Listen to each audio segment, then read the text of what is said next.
On my husband's 63rd birthday, I sold the only memento I had left of my mother, her gold watch, to buy him a gift that said, "I still love you."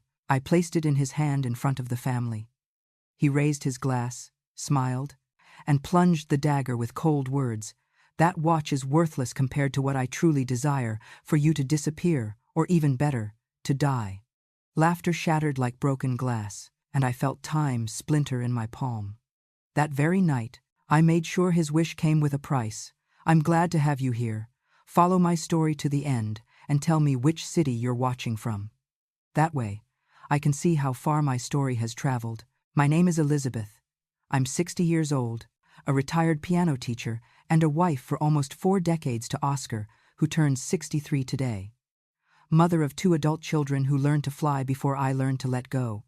Owner of a house that, on paper, never bears my name, but carries the weight of my guarantees and my sleepless nights. And tonight, before leaving, I stood still in front of the mirror, breathing deeply, the yellow light from the vanity falling on my hands as if they belonged to another woman, as I tried on the only formal dress I kept from my mother, an antique ivory satin gown that had survived weddings, wakes, and moves, and now held together thanks to the crooked stitches I'd given it myself with thread from my inherited sewing kit. Small, tight stitches, almost stubborn, like someone trying to mend a life with patience and faith, smoothing the fabric over my hips. I felt the strange mix of poverty and elegance, of pride and shame, because every stitch told a sacrifice, and every faded sheen of the satin reminded me that once we were a family who believed in promises, and today, even so. I wear it to my husband's birthday with a smile that doesn't reach my eyes, carrying in my purse my mother's gold watch, which I sold to buy a more modern one for him, as if those borrowed hours could sustain ours one more night. When I arrived at the party, the air smelled of expensive flowers and lies. Golden lights illuminated the large windows, and guests were already laughing with champagne glasses in hand, talking about business, about trips, about that polished life my husband so yearned to project. Every brick of that mansion was signed by my savings, by the mortgage I co-signed with the blind faith of a wife who still believed in us. But that night, as laughter rose and jazz music filled the gaps in the silence, I felt the house expel me, as if it knew I was just a shadow within its walls. Oscar saw me enter, feigning surprise, and with that sweet voice he only uses to humiliate, he introduced me to his new assistant, Brenda. A tall young woman with a practiced smile and overly strong perfume, dressed in red like an open wound. "Brenda helps me with everything lately," he said, and glances crossed between guests, complicit in the secret. I nodded, trying to maintain what dignity I had left, but my cheeks burned. The word assistant floated in the air like poison disguised as elegance, and as she adjusted his tie knot naturally, I understood that the role of wife was no longer mine, that all that remained was just another guest. Watching as the woman I was slowly erased amidst glasses, laughter, and lights that didn't belong to me, I waited for the opportune moment, when the lights dimmed a little and everyone toasted him, to approach with the small, blue-wrapped case. My hands trembled, not from the weight of the gift, but from what it represented. Inside lay the antique watch I had bought by selling my mother's, the one I had kept all my life like an amulet, the only witness to the clean, silent love with which she taught me to care for what is loved. I handed it to him with a soft smile, the kind that comes from the heart when there is still hope. "So you remember the time I dedicated to you," I said, and my voice sounded more fragile than I expected, almost like a prayer. He took the box without looking at me, feigning surprise for the guests.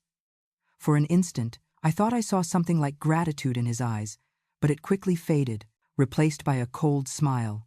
I remained standing there, watching as his fingers opened the box, as the gold of the watch shone under the lights, as if it still held a bit of my mother's soul. No one noticed the lump in my throat. But in that second, I understood that I had just given away the last thing I had left of her, and perhaps of myself too. He held the watch in his hand. He observed it for a few seconds with that expression somewhere between annoyance and boredom that only someone accustomed to receiving everything can have. Then, without looking at me, he raised his glass, clinked it, and smiled with a venomous calm. "This watch," he said, raising it to his eye level. It's worth nothing compared to the gift I truly want. Laughter paused for an instant, curious, awaiting the joke. Then he uttered the phrase, clear, sharp, with the cruel tone of someone who enjoys humiliating.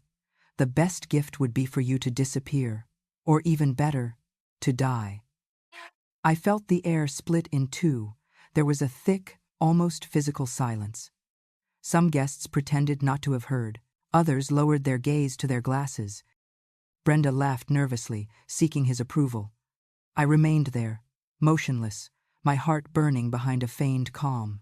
In my ear, the watch I had just given him ticked another second, and another, as if measuring the exact time my soul began to break. Then, as if Oscar's words hadn't been enough to shatter me, she appeared, Brenda, young, beautiful, perfectly composed, with that artificial glow of someone who still believes youth makes them invincible. She walked among the guests with a confident stride, her sweet perfume clearing her path like a cloud.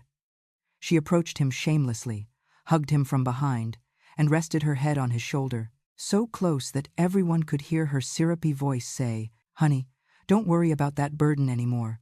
I'll help you take care of everything." Some laughed out of obligation. Others looked uncomfortable. I felt the ground move beneath my feet. Burden. That word pierced me like a cold knife. She didn't say my name, but everyone understood. I was the burden, the aging wife, the one who pays the debts, the one who keeps the house with her savings, and now I was superfluous. I felt the disguised glances of pity, the contained whispers, the complete humiliation. Oscar raised his glass again, encircled her with his arm, and said, "Let's toast, because life always offers replacements." The laughter returned, weak, twisted. I just breathed deeply, clenching my hands, and knew that something inside me had died. Not love, not yet, but the part that still believed in forgiveness had. I didn't cry, I didn't even blink. I kept staring at the cake in front of me, the lit candles flickering like small flames of judgment, reflecting in my eyes. Each spark of light seemed to ask me how far a woman could go before breaking. The guests began to sing "Happy Birthday" with clumsy, falsely cheerful voices, as if nothing had happened. Oscar blew out the candles, embraced by Brenda, and the smoke that spiraled up enveloped me for an instant. Burning inside, I felt the smell of melting wax mix with her expensive perfume, and everything became slow, distant. I didn't hear, I didn't see, just that watch ticking on his wrist and the echo of my held breath. There were no tears because something deeper than weeping choked me. Wounded dignity that refused to die. In that thick silence, I swore, without uttering a word, that no one would ever humiliate me again without paying the price. And as the smoke dissipated, I too disappeared a little, leaving behind the woman who endured, and in silence, the one who would remember, was born. That night, when the house was finally empty and the echo of other people's laughter died away, I locked myself in my room. The only light came from an old lamp on the desk, flickering, yellow, as if it too were tired of witnessing silences. I sat in front of the ledger, the one I had kept for years in the drawer, full of numbers that told my story better than any photograph. My hands trembled, but my eyes burned with a clarity I didn't remember feeling in a long time. I started turning the pages, receipts, transfers, loans, all those small renunciations disguised as love. Every figure was a wound I had signed myself. I realized I had paid for everything, the house, the whims, the dreams of others. And yet, there I was, alone, under a light that flickered like my breath. The paper crackled under my fingers, and the sound was like that of a chain breaking. For the first time, I felt no sorrow or fear. I felt clarity that night in the silence and gloom. I understood that I wasn't poor for lack of money, but for having given away everything valuable without anyone noticing. I ran my fingers over the notes as if caressing scars. In the expense column, the numbers were my own epitaph. $1, 200, 000. To pay Oscar's personal debts. Signed with my name, my guarantee, my naivety.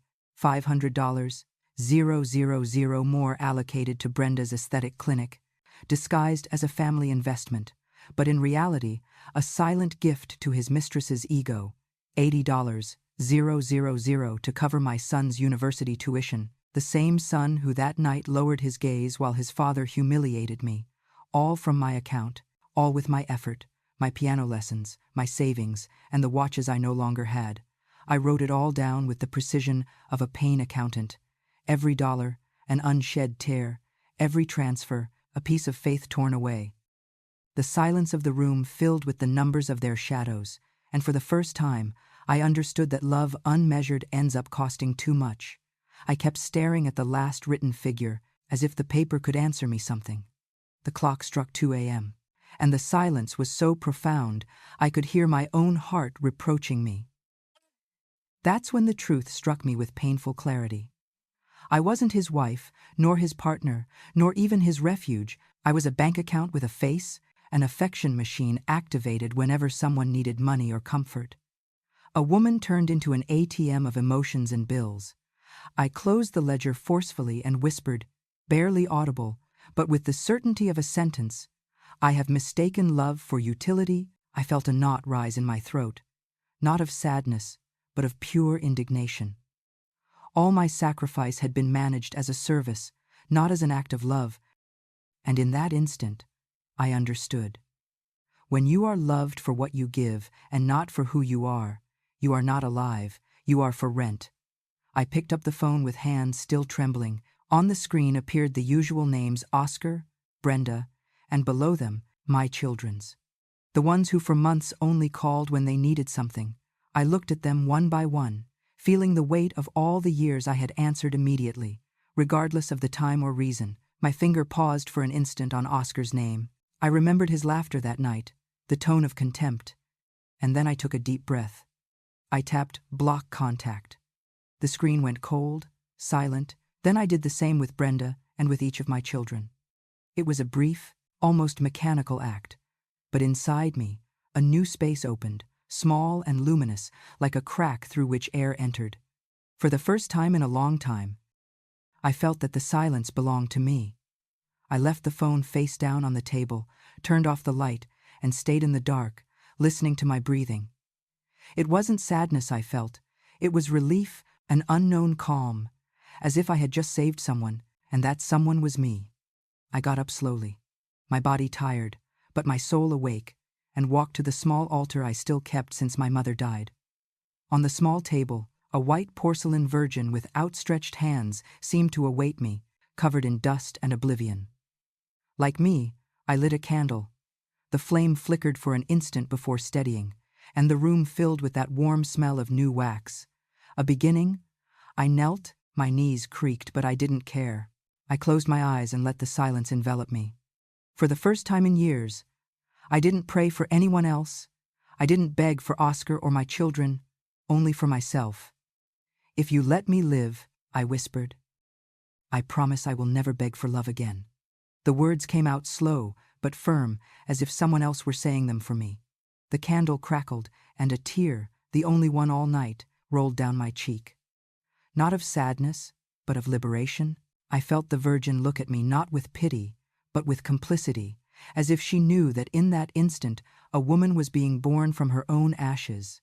The next morning, with a face swollen from tiredness and a mind burning with decisions, I went for an aimless walk through the old neighborhood. The air smelled of freshly baked bread and wet earth. That mix that always reminded me of the days when my father was still alive. It was then that I heard a voice behind me, deep, calm, familiar, "Elizabeth Ramirez." I turned, and there was Mr. Johnson. Time had stooped him a little, but his gaze was still as clear as when he was my father's lawyer and best friend. He carried a worn leather briefcase and an old hat, the kind almost no one wears anymore. "My goodness, it's been so long," I murmured. Unable to hide my emotion, he smiled with a calm that seemed to come from another world, one not soiled by haste or lies. "Your father told me about you before he died. He said you were his pride and his concern. He invited me to sit on a park bench under a jacaranda tree. As the lilac flowers fell to the ground, he spoke to me directly, that he had seen Oscar several times in court, that he knew about his debts, his maneuvers, the way he was preparing something with the bank." I listened in silence, feeling the pieces begin to fit with cruel precision. I didn't come by chance. Elizabeth, he said at last, looking at me tenderly. Sometimes God sends help in tired bodies. And at that moment I didn't know if I was facing a lawyer or an angel who had arrived just in time. Mr. Johnson slowly opened his briefcase, took out some yellowed papers, and spread them on the bench. The wind rustled the leaves, and I had to hold them with my hands, feeling the past unfold before me in the form of documents. Here's the truth, Elizabeth, he said in a deep voice.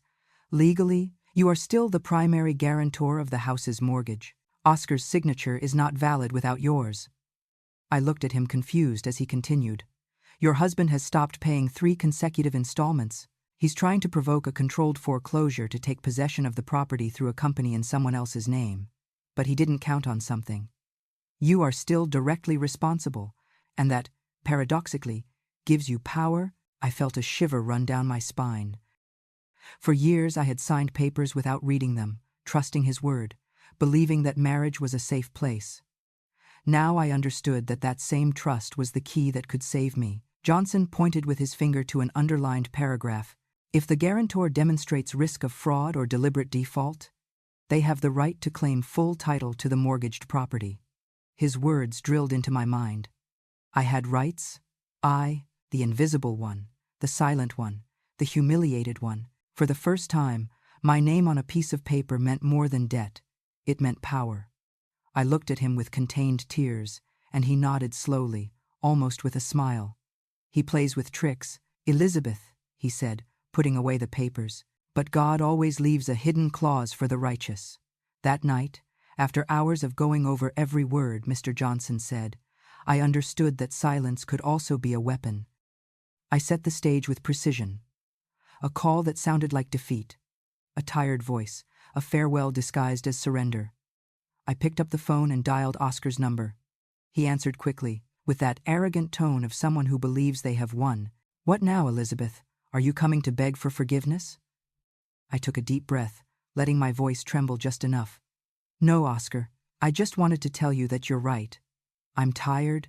I don't want to fight anymore. I want to disappear from your life forever.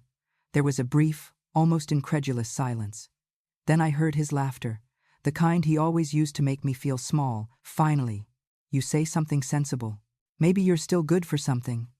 As he spoke, I imagined Mr. Johnson at the bank, delivering the documents, sealing with his signature the request for mortgage claim in my name. Every word of my surrender coincided with a legal stamp placed on the file. I'll leave you in peace. I continued calmly. I just need one favor. Don't sell the house yet. Let me leave with some dignity. His response was a burst of laughter. Don't worry, I'm not planning to sell it yet. I hung up. I felt a tremor run through me. Half fear, half power. Minutes later, Johnson called me to confirm, the process is underway, Elizabeth. In a few days, that house will be legally yours. I stared at the phone, and for the first time, I didn't feel like a victim feigning strength, but a strategist disguised as fragility. In that call, without shouting, I had recovered my voice. 2 days later, as dawn was barely breaking through the curtains, I received a call from Mr. Johnson. His voice sounded calm, almost solemn, like someone announcing the beginning of a new life. Elizabeth, it's done. The bank has accepted the application. You've activated your right as the primary guarantor. I remained silent, processing those words that seemed impossible. What exactly does that mean? I asked. It means, he said, that for now, Oscar cannot sell, mortgage, or modify the property. Legally, he has temporarily lost control of the house. Every movement regarding that asset goes through you. I felt the air rush back into my lungs. I walked to the window. I looked out at the garden where the bougainvillea I had planted with my own hands still bloomed. That house, which so often made me feel like a prisoner, was now a battlefield, and for the first time, the rules played in my favor. I imagined the moment Oscar would receive the notification, the arrogant gesture breaking as he read my name on the judicial seals. There were no shouts, no noisy revenge, just justice, silent, clean, inevitable. Thank you, Mr. Johnson, I murmured, holding back the emotion. Don't thank me, Elizabeth, he replied. You only asserted what was always yours. I hung up the phone, closed my eyes, and breathed deeply. Outside, the sun began to illuminate the facade of the house that now finally belonged to me. It was the first dawn that smelled of freedom. Elizabeth stood by the window, with the legal notification still in her hand. The afternoon light entered softly, bathing her face with a glow that made the unshed tears shimmer. Outside, the wind stirred the curtains as if the world was breathing differently. For the first time in years, she felt that time was not crushing her, but opening a path. In the silence of the house, which was now hers by right, she smiled. Not a smile of triumph, but of understanding. Her lips barely moved as she whispered, "God does not punish, he only waits." That phrase was not revenge. It was faith. Faith that everything sown, sooner or later, returns. And that day, what returned was not pain, but justice. The doorbell rang one Sunday morning. The sound was soft, almost polite, but it chilled my blood. I wasn't expecting anyone. When I opened it, the sun blinded me for an instant, and behind that light appeared Brenda with her calculated elegance and that smile that smelled of poison. She wore dark glasses, an immaculate beige dress, and a white envelope in her hand. "Elizabeth," she said in a honeyed voice, "I came because I'm worried about you. Oscar feels a lot of guilt. You know."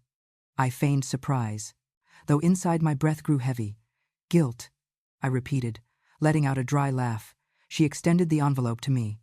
"It's something symbolic, a little support. I know everything has been hard for you." The envelope felt light, but the gesture weighed tons of contempt. It wasn't help, it was inspection. She wanted to see me defeated. "Poor? I don't need your money," I said slowly, fixing my gaze on her painted lips. She insisted with an affected sweetness that cut the air. "It's not mine, it's his. He wants you to know he still thinks of you." Then I understood. She hadn't come to console me, but to spy, to confirm if I was alive, if I was still a threat. I invited her in with a polite smile. "Then come in, Brenda. If you come on Oscar's behalf, let it be to hear what I have to say." She hesitated, and in that brief silence, I knew the visit wasn't a gesture of pity. It was an acknowledgement of fear. She entered with measured steps, feigning politeness, but her eyes scanned my house as if evaluating fallow land. The smell of freshly brewed coffee filled the room, and I offered her a cup without a word. She accepted, though she didn't drink, just held it in her hands, looking for a way to begin her little act. "Oscar is worried," she finally said, feigning tenderness. "He says you haven't been well lately, that you sometimes talk to yourself, that you obsess over things that no longer matter." I looked at her without blinking. "He says that?" I asked in a low but firm voice. She nodded, seeking my reaction. "He even mentioned he wants to sell the house before you. Well, before you go crazy." She uttered the word crazy with a poisoned sweetness, like someone who stabs a needle and smiles while doing it. I placed the cup on the table without a sound and looked her directly in the eyes. "How curious," I said slowly, "because according to the bank papers, he can't sell anything anymore." Silence fell between us like a slab. For the first time, her confidence wavered. She feigned a smile, but the tension in her jaw betrayed her. "You don't have to misinterpret things," she murmured. "We just want what's best for you." I tilted my head, containing the trembling of my hands under the table. I know, I replied. "But sometimes, Brenda, what's best for me is precisely for you two to worry." Her face lost color for an instant, and it was then that I understood that calm can be more frightening than shouts. As Brenda spoke, with that soft voice that pretended to be compassionate, I nodded slowly, feigning naivety, but under the table, my left hand kept the phone on, recording every word. It wasn't the first time I had heard her lie, but it would be the last I would do so without consequences. She continued her discourse, growing more confident. "Look, Elizabeth. Oscar just wants you to sign some papers. Nothing serious. It's so the bank doesn't get complicated with the debt. You know, legal stuff." My heart pounded, but my face remained serene. "Papers?" I asked, feigning interest. "Yes," she said. "Just an authorization. That way he can sell the house before they declare you incapable of managing your affairs." The phrase fell like a dull blow. My throat closed, not from fear, but from confirmation. They were no longer suspicions, it was a confession. I leaned in a little towards her, smiling with a calm that unnerved her. "What a relief to hear that, Brenda," I murmured. "Now I know exactly what you're planning." She frowned, confused. "What are you saying?" Then I slowly raised the phone from my lap and stopped the recording, letting the small click sound fill the air. "I'm saying," I replied, "that words, when spoken with such clarity, deserve to be kept." The silence that followed was absolute. Brenda paled. For the first time, I felt that fear had changed sides. Brenda stood up abruptly, trying to regain her composure. "I don't understand what you mean, Elizabeth," she murmured, and walked to the small mirror in the hallway to touch up her makeup. Her hands trembled, but she tried to hide it behind a nervous smile. The reflection showed a young, impeccable woman, but in her eyes there was already a shadow.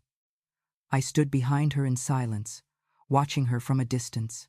The room was still. Only the ticking of the clock filled the air. That same sound reminded me that the time of submission was over. Brenda slowly applied lipstick to her lips, not noticing that in the mirror, behind her reflection, my figure was clearly outlined, a motionless woman, dressed in soft light, with her gaze fixed on her. For an instant, our eyes met in the glass. She, the thief of my life, the shadow that refused to die. Her hand paused. "Why are you so quiet?" she asked without turning. "Nothing," I replied softly. "Just watching how the mirror returns the truth that sometimes the soul denies." Brenda swallowed, looked down, and closed her makeup compact with a sharp click. In her reflection, I was still there, upright, serene, unbreakable, as if the spirit of everything they stole from me had remained in that house, patiently waiting for the moment to reclaim what was hers. Brenda grabbed her purse with trembling hands, trying to maintain the dignity that was already slipping through her fingers. The silence was so thick you could hear her ragged breathing. She walked towards the door, but before opening it, she turned, searching for a final word that would give her back control. "Elizabeth, don't do something you'll regret. Oscar just wants this to end peacefully." I smiled, slowly, with no trace of bitterness, just with the calm of someone who had seen the bottom and decided not to fear it anymore. "Tell Oscar," I murmured, approaching close enough for her to feel my breath in the air, "that he doesn't need to kill me. I'm already dead to him." Her eyes widened as if she had just seen a ghost, and perhaps she had, because in that instant, the woman I was, the wife who loved, who forgave, who waited, no longer existed. The one who remained before her was another, colder, clearer, and more alive than ever. Brenda lowered her gaze, speechless, and left without saying goodbye. When the door closed, the echo of my words hung in the air like a reversed prayer. I wasn't asking for forgiveness. I was asking for justice. I closed the door carefully, like someone keeping a secret, and walked downstairs to the street, my heart pounding in my throat. The bank was half a block away, and each step brought me closer to a decision I hadn't made for myself in decades. I entered with the calm of someone who knows exactly what they're going to ask for. And without hesitation, I approached the counter. "I want to withdraw all my funds and close the joint accounts," I said, placing on the table the passbook, cards, and papers I had already prepared the night before with Mr. Johnson's help. The young man at the counter tried to ask, "Why?" He was polite. I answered with the serene voice of someone who has counted enough coins not to turn back. I gave the references, signed where necessary, and instead of complicated transfers, I asked for the balance to be paid in cash. Not out of distrust of the system, but to erase the traces others could use against me. As the teller handed me the stacks of bills, I felt the weight of each one, as if they were pieces of my history returning to my hands. It wasn't greed, it was reparation. Before leaving, I signed the joint account closure applications and the cancellation of third-party authorizations. I also requested written proof of every transaction, and they sealed it carefully. Document delivered to the account holder. The sheet with my name on it read, I walked back home with my purse full and my soul light. That night, I didn't count a single dollar aloud, but I did write everything in my secret notebook. Dates, amounts, reference numbers. Then, with the peace of someone who had reclaimed her name, I deleted the bank notifications from my phone and deactivated automatic linkages. I wasn't trying to hide. I was simply seeking to stop being the door through which other people's assets entered and exited. When I turned off the light and left the money under an old pillow, I knew I could no longer use my own heart as a cash register. For the first time in years, I had regained control over my life. That same night, with the distant sound of rain hitting the windows, I sat at the desk where the marks of my hands still remained on the wood. To one side, the candle I always lit for my mother burned slowly, dripping wax like tears I no longer knew how to shed. I took out a white sheet of paper, one of those I used for my piano lessons, and began to write with a firm, clear hand, without trembling. It wasn't a farewell letter or a material will, it was a moral sentence. The words came out on their own, as if someone were dictating them from a place higher than my own thoughts. Don't look for my body, look for your conscience, nothing more, no explanations, no dates, no pardons, just that line. I signed it without a last name, as if I no longer belonged to anyone, and left it on the table under the Virgin statuette that had heard me pray so many times. Then I blew out the candle and watched the flame die slowly. In that perfect silence, I felt something within me extinguish as well. But it wasn't sadness. It was the weight of the past letting go.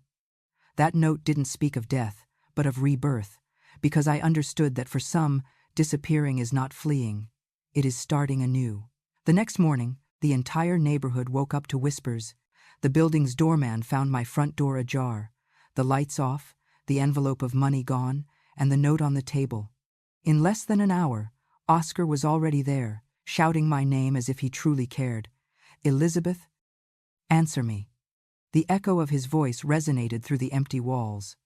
Brenda arrived shortly after, wrapped in an expensive coat, feigning nervousness.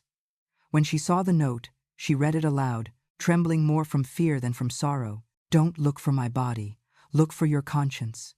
They looked at each other in panic. She covered her mouth, and he let the paper fall to the floor. Within hours, the news spread through the media. Wife disappears after tragic party. News channels repeated my name, showing old photos of me, smiling beside Oscar, as if we were still that perfect couple everyone admired. Possible suicide, some headlines said. Mysterious disappearance, said others. But I wasn't dead. I watched them from a distance, hidden behind the windows of an old bus station, a ticket in my hand, and my soul at peace. The city was looking for me, and for the first time, that search didn't hurt. It was proof that I was finally no longer invisible. As the bar's television screen showed my face alongside Oscar's and Brenda's feigned anguish, I ordered a coffee, took a deep breath, and thought, let them keep searching. I've already found myself. I boarded the bus when the sky had already swallowed the last light of day. The driver looked at me without asking questions. As soon as I handed him the ticket, I chose a window seat and hugged my bag as if it held an entire lifetime. The engine hummed softly, and the city began to recede, each streetlight turning into a star, extinguishing behind the glass. I left no clues, no written destination, only silence. Outside, the highway stretched like an endless promise. Around me, passengers slept or looked at their phones, oblivious to the story of the woman fleeing, not out of fear, but out of faith in starting over. I closed my eyes and let the rattling of the bus mark a new rhythm, different from the watch I once gave. I thought of everything I left behind, the echo of his laughter, the house, the distant children, the name that had lost its meaning. Everything dissolved mile after mile. When we passed the sign that read, "Welcome to Santa Fe, New Mexico," I felt a pang of hope. Taos awaited me at dawn, the city of adobe houses, ancient pueblos, and luminous silences. I looked at my reflection in the window. A woman without jewelry, without makeup. Her face marked by life, but her eyes alive, awake, and I whispered, barely moving my lips, I'm not going to die. I'm going to start. Outside, the first ray of moonlight fell on the highway like a blessing, and the bus continued, taking me away from the past towards the only destination I had always feared and now finally embraced, my freedom. Dawn found me awake, my forehead pressed against the cold window glass. The bus glided through the mountain curves, and the sky, tinged with a slow pink, began to be born over the New Mexico fields. Shadows retreated slowly, as if the world was cleansing itself of all the darkness the night had carried. Around me, the other passengers slept deeply, oblivious to the miracle happening in my chest. The sun filtered through the bus curtains, gilding my face, warming my hands. In that instant, I felt something I didn't recognize at first. Lightness. It was as if life was finally giving me back the air it had taken from me for so many years. I closed my eyes, took a deep breath, and with a voice barely audible, I said, "I'm not going to die. I'm going to start." The words dissolved into the murmur of the engine. But inside me, they resonated with the force of a fulfilled prayer. They were not a promise, they were a certainty. In front of the glass, I saw a different woman reflected, one who had crossed the border between pain and peace, without anyone noticing. Outside, the sun was already touching the mountains, and I understood that this journey was not a flight. It was my resurrection. Taos welcomed me with the sound of bells at dawn and the smell of freshly baked bread. No one knew me, and that was my first blessing. I found refuge in a small monastery on the edge of town, where the nuns taught singing to the children of the orphanage. I offered to help, simply saying I was a retired piano teacher. They didn't ask further, just smiled at me as if faith had its own way of recognizing those who arrive with broken souls. The monastery piano was old, with yellowed keys, but when I played it, the sound spread through the chapel like an ancient caress. The children approached curiously, some barefoot, others with hands full of paint or bread. I taught them to let their fingers speak before words. Every note is a prayer, I told them. And when you play, God listens. Little by little, their laughter filled the place where before there had only been an echo. In each class, I felt that the music cleansed the remnants of bitterness I still carried within. I was no longer Elizabeth the wife or the humiliated woman. I was simply the teacher, the one who taught children to touch the sky with their hands. And though no one knew it, every melody that emerged from the piano was a different way of saying, "I am alive."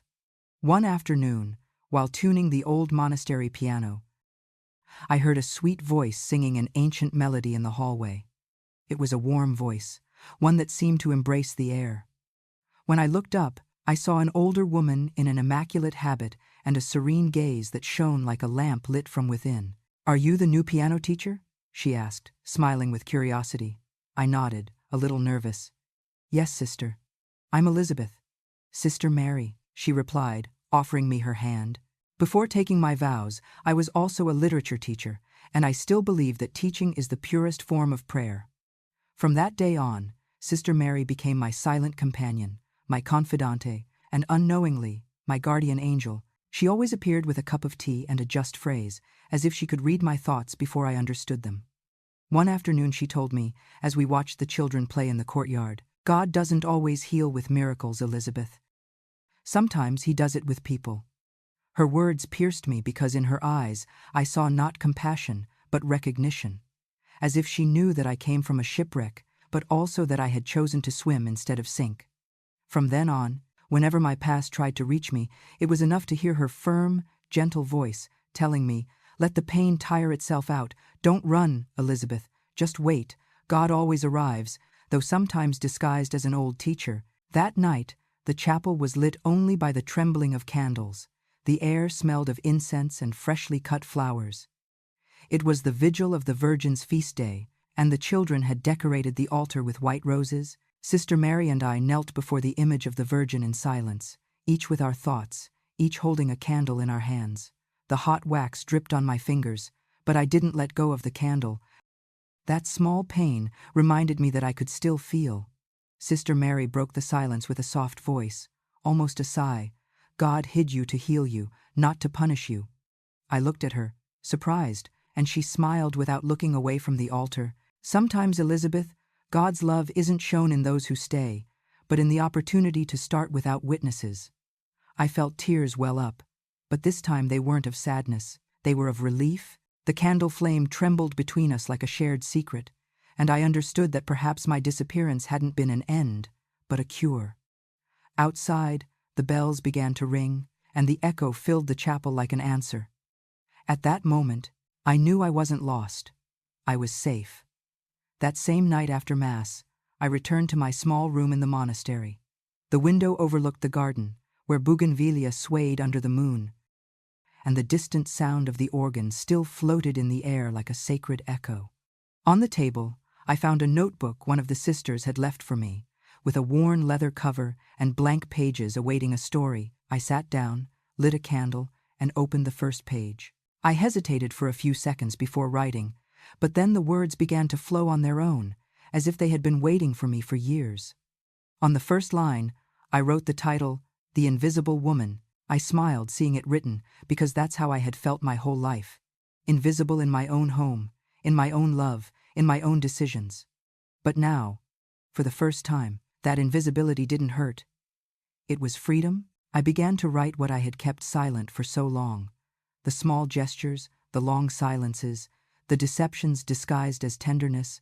I wasn't doing it for revenge, but to remember who I was and who I would never be again. Every word was a note of my new melody. Writing became a way of breathing, and each page brought me closer to the woman being born among the ruins of the former. As the candle burned down, I closed the notebook and whispered, "If anyone ever reads this, let them know that this story is not about a victim, but about a resurrection."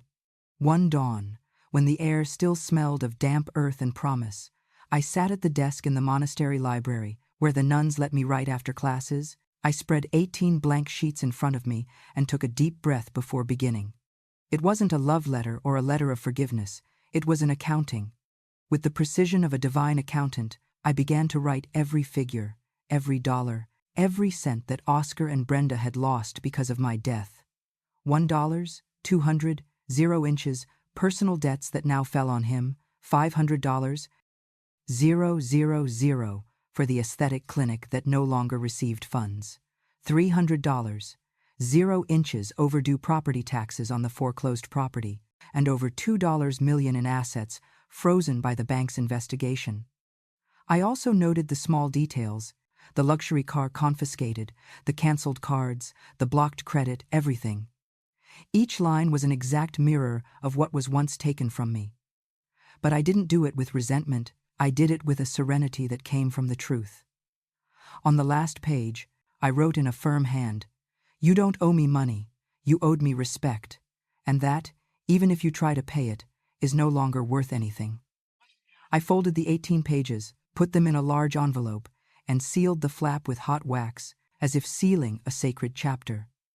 On the return address, I only wrote one word, Elizabeth.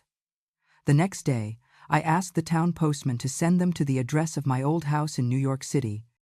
When the envelope disappeared into his hands, I knew that justice no longer needed courts. It was in motion, invisible and perfect, written with the ink of truth.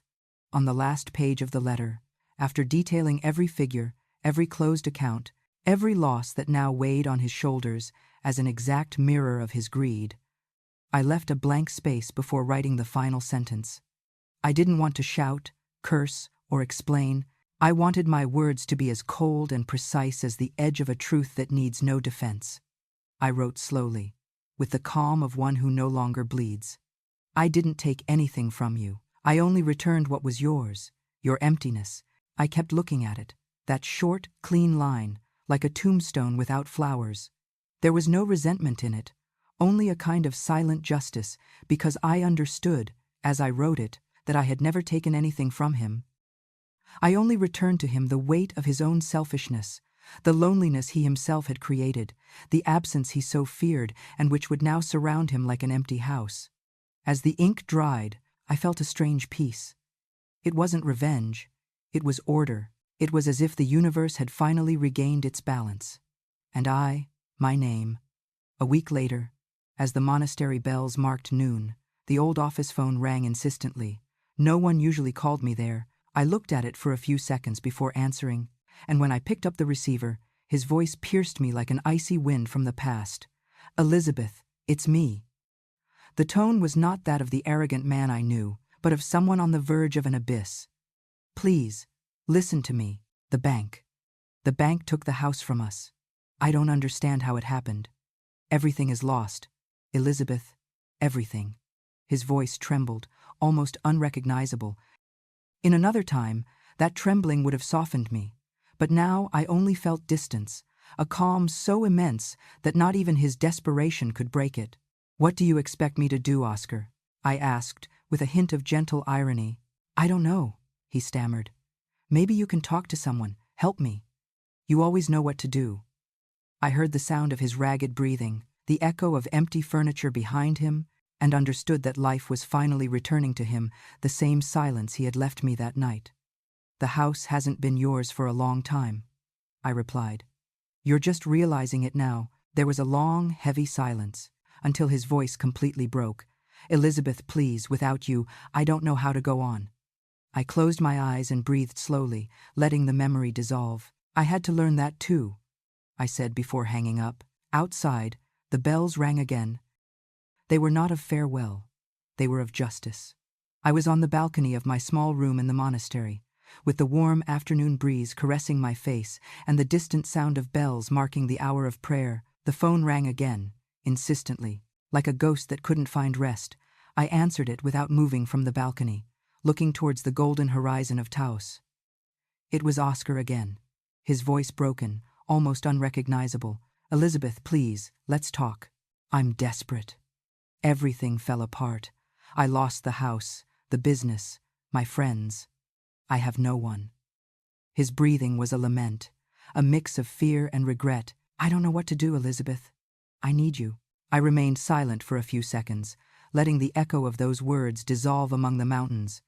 Then, with a serene, almost maternal voice, I asked, "Do you need me, or the money you lost with me?" There was a dense silence on the other side, so profound that I could hear him swallow. "You. I need you," he murmured at last.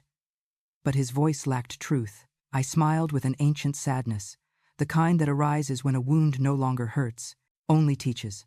"Then it's too late, Oscar, because I no longer need the me I was with you."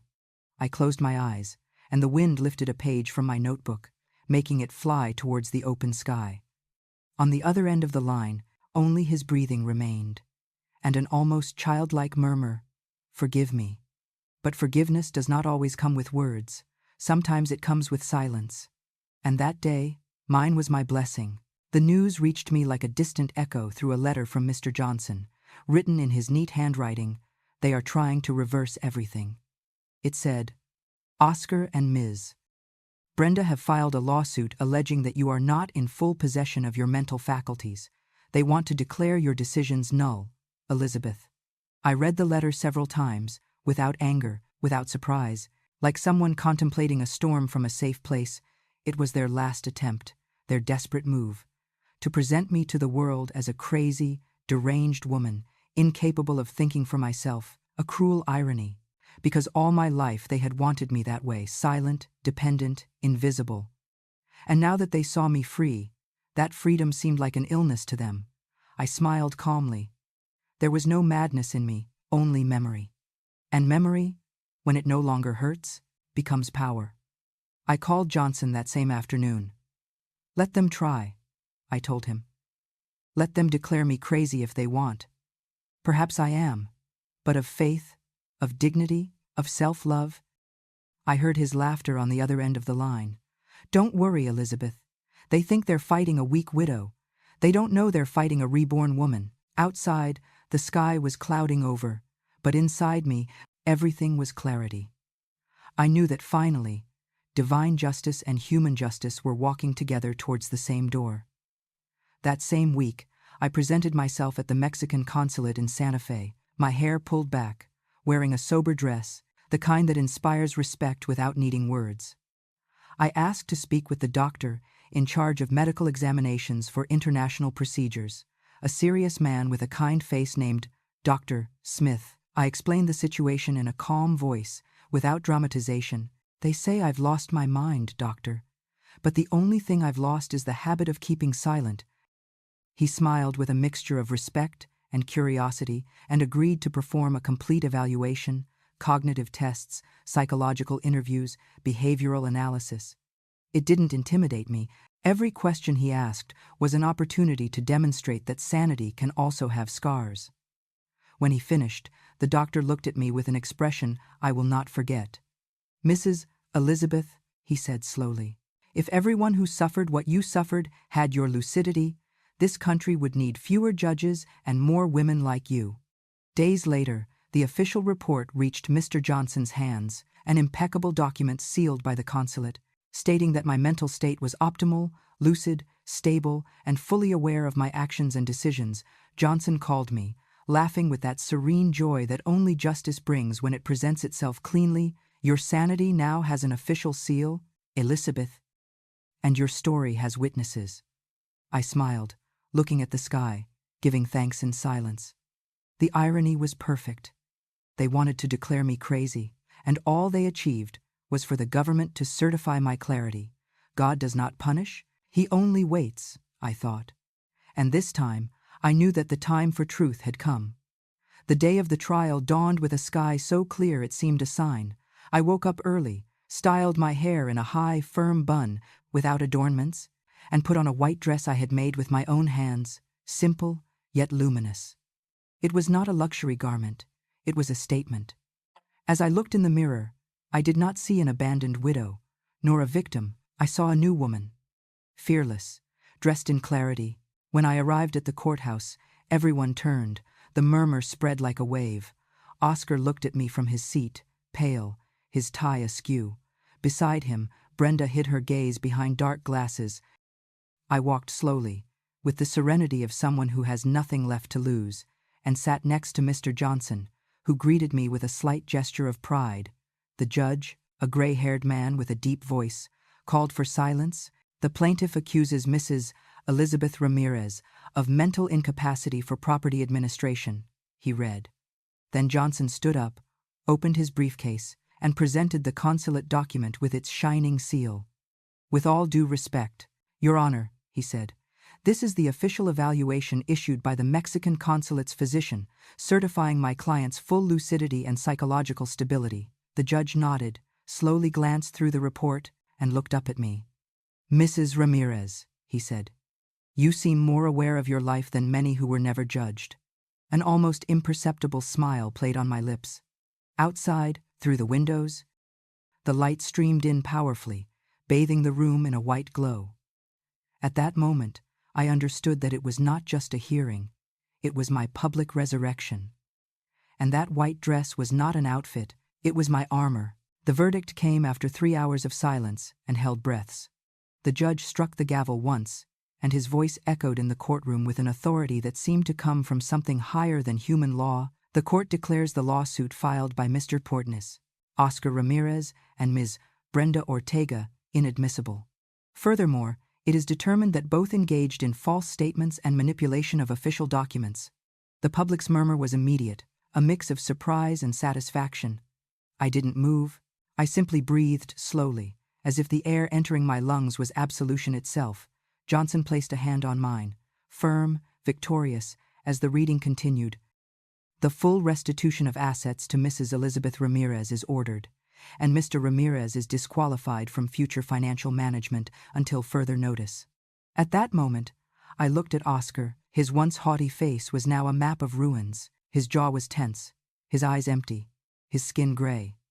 Beside him, Brenda trembled, trying to maintain a dignity that no longer existed. When the judge mentioned her name with the word falsehood, she lowered her head. Her lie had been recorded, her reputation stained forever. No one consoled her. Justice did not need drama. It was clean, surgical, definitive. I rose slowly, the white dress brushing the floor, and before leaving the room, I turned towards them. I said nothing. There was no need. In my eyes was everything. The pain they had caused me, the faith that sustained me, and the peace that finally belonged to me. Outside, the sun shone with an almost symbolic force. Every step I took out of the courthouse sounded like an invisible bell. It wasn't victory, it was balance. God had not forgotten, he had only waited for the right moment to speak. As I left the courthouse, the air hit my face like a wave of living light. The doors opened slowly, and for an instant everything was silent. The murmurs, the cameras, the footsteps, only the clarity of midday falling on me, warm, redemptive. I closed my eyes and let the sun touch my skin, as if the sky itself wanted to erase the remnants of the shadow I once was. Around me, voices faded, but inside me, everything was calm, a calm so profound it seemed like a song. I felt the white dress move with the wind, and I lifted my face, looking up without fear, without guilt, without a past. In that gesture, there was something more than relief. There was faith. For the first time in many years, I smiled effortlessly, with that smile that needs no witnesses, because it comes from a reconciled soul. There was no victory to celebrate, no revenge to savor, only a luminous truth. I survived, and in doing so, I was reborn. The sun continued to shine on me, and I understood that it was not an end, but a beginning, the true one, the one that only comes when a woman stops being what others destroyed and finally becomes what God had intended from the beginning, a free daughter. Weeks after the trial, as the echo of my name still floated in the courthouse corridors, I received a call from Mr. Johnson.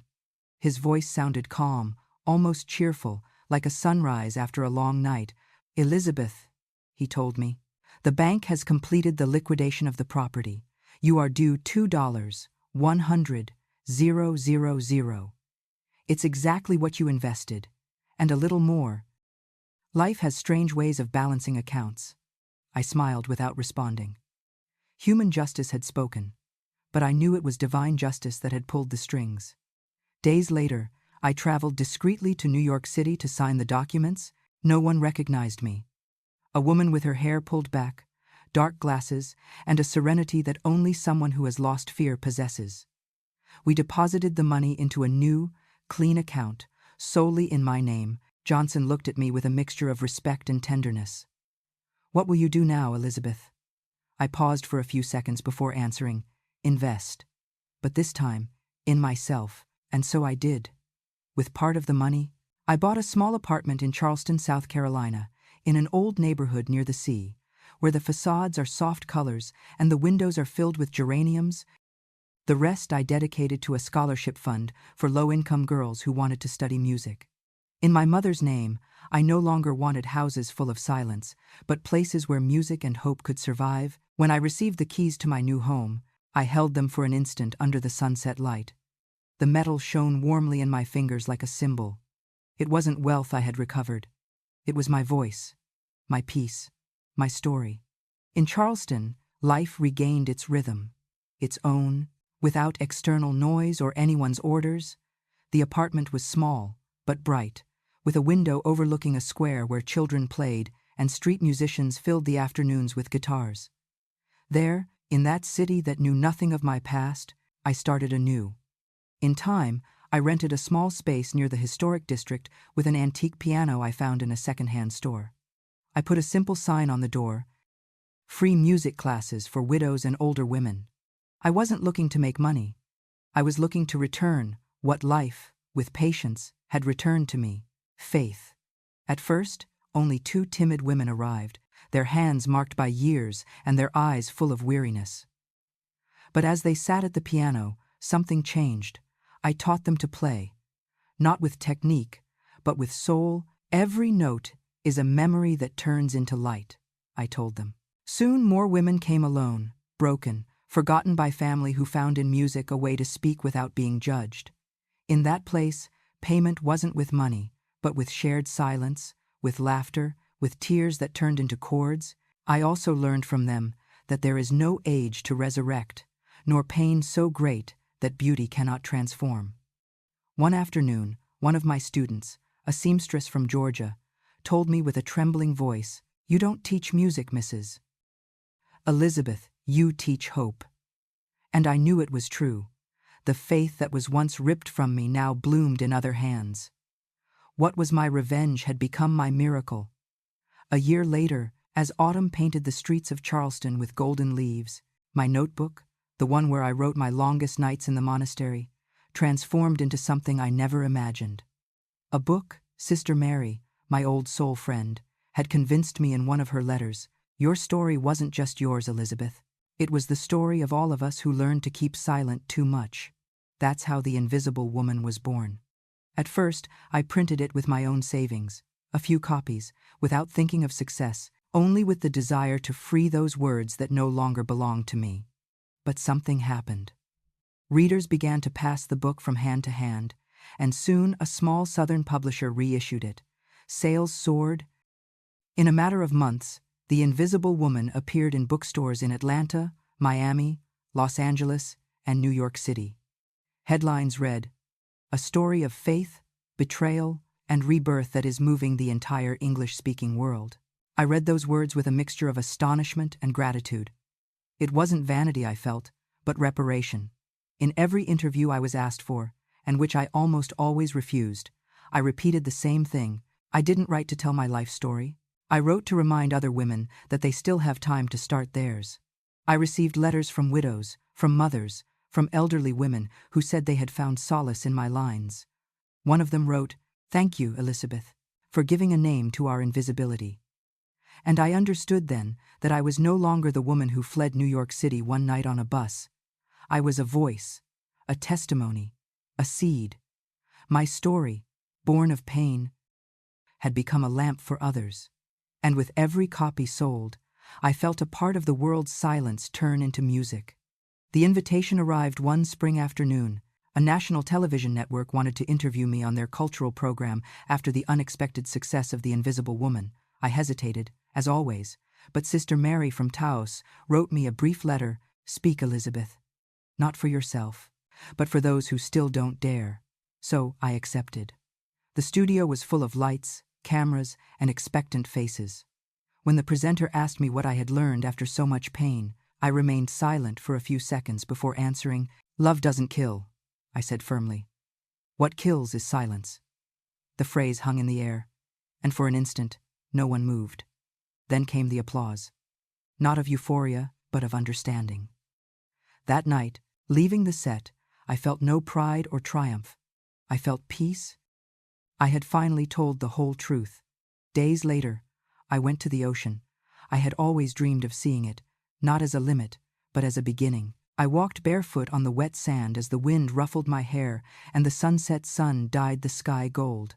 On the shore, a small group of musicians played a soft melody.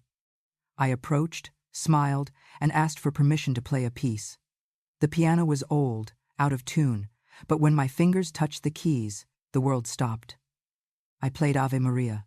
Every note was a prayer for what I was, for what I lost, and for what I found. The sea responded with its own rhythm, as if accompanying my music. In the end, I closed my eyes, let the wind envelop me, and whispered, "It's done. Lord, I understand now. It wasn't punishment, it was a path." I opened my eyes, and before me, the horizon shone immense, clean. I smiled. I had forgiven others, God, and finally myself. One autumn morning, as I reviewed emails from readers around the world, I saw a name that chilled my blood. Oscar Ramirez. For an instant, I thought it was a joke or a mistake, but when I opened the message, I knew it wasn't. The subject line simply read, "One last word." I read it slowly, my heart calm but alert, like someone opening a door they thought was sealed forever. His message was brief, unadorned, without the venom of other times. "Elizabeth, I know I don't deserve your forgiveness. I've become ill. Doctors say I don't have much time left. I'm not looking for money or comfort. I just wish to see you before I die, even from afar. Perhaps then my soul will weigh a little less. Brenda is no longer here. She left when ruin arrived. I am alone. I failed you, and now I understand everything too late. If you ever loved me, don't let me go without looking at me one last time." I closed my eyes, letting the silence fill the room. I felt no hatred, nor compassion. I felt a serene emptiness, as if those words had arrived from another century. I imagined him old, sick, seeking in my face the absolution that life did not give him. But it was no longer my duty to heal what he himself destroyed. I left the message open a moment longer, took a deep breath, and whispered to myself, "You finally learned, Oscar, but you arrived late for the exam." Then I archived it without deleting it, without responding. Some ghosts don't deserve to disappear. They just need to stay still until they fade on their own. For 3 days, I didn't sleep well. Not because his words hurt me, but because they stirred a corner of my soul I thought was closed. I left the email unanswered, and instead took refuge in the small chapel next to my building. It was a silent place, with stained glass windows that let light pass as if they were fragments of heaven. I knelt before the altar, before the same image of the Virgin that accompanied me in my darkest nights, and prayed. I didn't ask for advice, or signs, or punishments. I only asked for clarity. "Lord," I murmured the first night, "if I must see him, let it be out of compassion, not guilt." The second night, I prayed in silence, without words, letting my heart speak for me. I remembered everything: the watch, the humiliation, the cabin of the soul I built after the abandonment, and I understood that forgiveness is not always returning. Sometimes it is simply letting go of the stone without needing to throw it. The third night, I lit a candle and watched it burn to the end. In the liquid wax, I saw my own reflection, older, yes, but clean. "I forgive you," I said at last with a firm voice, looking at the flame, "but I will not return." At that moment, I knew that true forgiveness needs no witnesses or answers. It only requires that the wound cease to be a house and become a memory. As I left the chapel, dawn found me smiling. The decision was already made, and so was peace.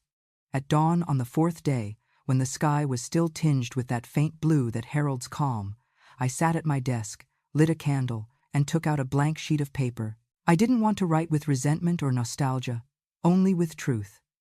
I rested the pen on the paper and let the words flow effortlessly. As if they had been waiting for me, I began without titles, without reproaches. "I received your message. I have read it with a calm heart and the eyes of one who no longer holds a grudge. I forgive you, not because you asked for it, but because I need to keep walking lightly. But my presence no longer belongs to you. What we had, with its lights and shadows, is over. I also died that night, and the woman I was with, you, no longer exists. May God give you the peace you sought so late, Elizabeth." I read the letter one last time before folding it carefully. There was no anger or tears in me, only a new, deep, clean serenity. I put it in a white envelope without a return address and sent it by international mail. When the counter clerk sealed the envelope and placed it in the outbox, I felt something within me gently let go. It was as if by closing that letter, I had also closed the last chapter of my past life. As I left the building, the wind stirred my scarf, and the morning sun caressed my face. I smiled, looking up at the sky, and thought, no more chains, only light. Days after sending the letter, I received a call from New York City. It was Sister Mary. Her voice sounded shaky, emotional. She told me she had received a copy of the letter. She had read it because I had sent it to her in confidence. As I always did when my heart needed a witness, she paused for a few seconds before speaking, and when she did, her voice broke softly. "Elizabeth," I cried when I read it. I felt a lump in my throat, but I didn't respond. She continued, "What you wrote, I forgive you, but my presence no longer belongs to you. That is mature love, not weakness." I closed my eyes and smiled, letting her phrase envelop me like a distant embrace. "For years we confused forgiveness with returning," she said. "But yours isn't surrender, it's wisdom. You have forgiven without returning. And only those who have understood the purpose of pain do that." Her voice faded for an instant, and I could imagine her in her small monastery cell, hands clasped, crying softly, not from sadness, but from pride. "God healed you from the love that hurt you," she murmured, "and now your story heals others." I remained silent, letting her words fall within me like rain on new earth. For the first time, I understood that forgiveness did not make me smaller. It made me eternal. That night, the sea gently crashed against the rocks below my window. The sunset light filtered in golden tones through the curtains, tinting the room with a calm that only comes when everything has been said. In front of me, the laptop, still open, showed the last page of my manuscript, my autobiography, the one I had written in silence for months, between cups of tea and memories. The invisible woman was no longer a testimony. It was my luminous farewell. I kept looking at the cursor, blinking at the end of the text as if waiting for my last word. I took a breath, smiled, and wrote slowly, without fear, with the certainty of someone who finally understands the meaning of the journey. Sometimes, losing everything is the only way to find yourself. I read the sentence several times. It was simple, but it contained my whole story, my whole faith, my whole rebirth. Then I gently closed the laptop, like someone putting a period at the end of a prayer. I got up, walked to the balcony, and looked towards the horizon. The sky merged with the sea in a single, infinite, and serene color. The wind caressed my face, and I felt within me a peace so profound it seemed like music. There was no trace of pain left, only gratitude. I hugged myself and whispered, "Thank you, God, for taking away what destroyed me and leaving me what saves me, my soul." In that instant, I understood that the end of my story was not the closing of a book, but the beginning of my eternity in peace.